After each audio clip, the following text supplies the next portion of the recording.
ఇర్మియా గ్రంథము 39వ అధ్యాయము 18వ వచనము. నీవు నన్ను నమ్ముకుంటివి గనుక నిశ్చయముగా నేను నిన్ను తప్పించెదను. ప్రియులరా, దేవుని వాగ్దాన వాక్యము. పరిస్థితులు ఎంత కఠినంగా ఉన్నా దేవుడు తనను నమ్మిన వారిని కాపాడగలడు.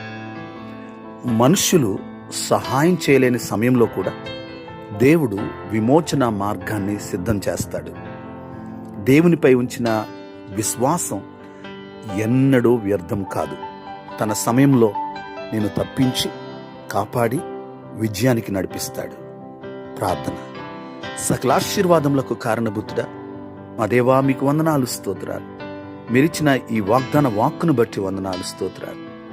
ప్రభువా, మీరు మా ఎడల కృప చూపించి ప్రతి ప్రమాదంలో నుంచి, ప్రతి సమస్యలో నుంచి మమ్మల్ని తప్పించే దేవుడుగా మీరు మా పక్షాన ఉన్నందుకు వందనాలు, స్తోత్రాలు.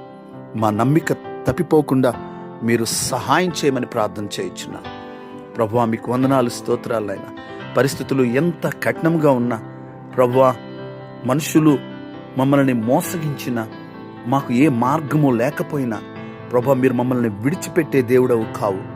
ప్రభువా, తగిన సమయంలో మమ్మల్ని ప్రభువా ఆదుకుని ప్రభువా మమ్మల్ని హెచ్చించే దేవుడిగా ఉన్నందుకు వందనాలు, స్తోత్రాలు.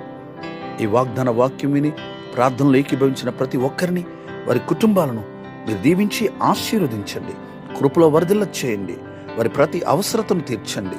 ఈ దినమంతా మీ సన్నిధి తోడుగా ఉంచండి. మీరు మహిమ పొందండి. మీకే వందనాలు, స్తోత్రాలు చెల్లిస్తూ యేసయ్య నామములో ప్రార్థించి స్తుతించి అడిగి వేడుకుంటున్నాం పరమ తండ్రి. ఆమేన్.